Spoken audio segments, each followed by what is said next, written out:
আমরা দোয়া করতেছি সবাই ইনশাআল্লাহ। আমি সবাইকে বলে দিচ্ছি বুঝায়া যে আপনি পেরেশান হবেন না, ইনশাআল্লাহ আপনি ওদিকে থাকেন ইনশাআল্লাহ। হ্যাঁ, একটু একটু কথা বলেন, শোনেন আমাদের, আমি একটু বলি আমাদের একটু ঘরে আমাদের আল্লামা মামুনুল হক দামাত বারাকাতুহুল আলিয়া, আমি এতক্ষণ অপেক্ষা করতেছিলাম, কথা ঘুরাইতেছিলাম। আমাদের মুফতি আব্দুল ভাই আগেই বলে গেছেন হযরত আপনাদেরকে একটু কথা বলবেন, আপনারা একটু শোনেন। জি মামুন ভাই বলেন।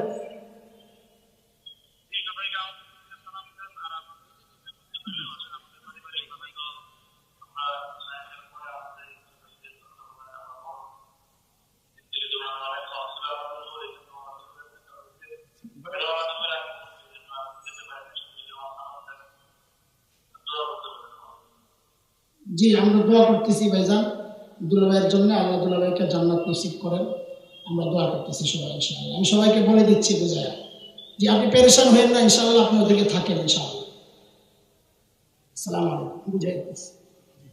মোহতারাম হাজরিন, শেখুল হাদিস আল্লামা আজিজুল হক রহমতুল্লাহ আলাইহির ইন্তেকালের পর শেখুল হাদিসের পুরা পরিবারকে যে জামাই হযরত মামুনুল হক দামাত বারাকাতুহুল আলিয়ার যে দুলাভাই বোন জামাই সবাইকে ছায়া দিয়ে রেখেছিলেন, মুরব্বী হিসাবে সবাইকে বুকের মধ্যে জড়িয়ে রেখেছিলেন, সেই বোন জামাই মামুনুল হক ভাইয়ের দুলাভাই, আমাদের সবার দুলাভাই হযরত, তিনি আজকে দুপুরে ইন্তেকাল করেছেন।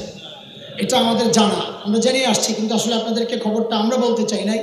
মামুনুল হক ভাই এত ব্যস্ততার মধ্যে যে বিকালে জানাজা হবে, দাফন হবে, নিজের বোন জামাই ভাগনা আপনজনকে ছেড়ে এই জায়গায় আসাটা বড়ই কঠিন বিষয়। না হয় আমাদের তো আগেরই কথা এখানে আসবো, আমরা বয়ান করব, এইরকম দুর্ঘটনা আমার আপনারও তো হইতে পারে। তো এই জন্যে তিনি সবার কাছে দোয়া চেয়েছেন দুলাভাইয়ের জন্যে, এবং তিনি বড় আফসোস প্রকাশ করছেন যে এরকম জমায়েত, এরকম মার্কাজি জায়গা তিনি আসতে পারলেন না, তিনি দুঃখ প্রকাশ করেছেন। তো আমরা ইনশাআল্লাহ থাকবো, আমাদের মহক্কিক ওলামায়ে কেরাম আরও আছেন, তারা বয়ান করবেন ইনশাআল্লাহ। আপনাদের কাছে তিনি দোয়া চেয়েছেন, আমরাও দোয়া করি আল্লাহ তাআলা দুলাভাইকে জান্নাতুল ফিরদাউস নসিব করেন, আমিন।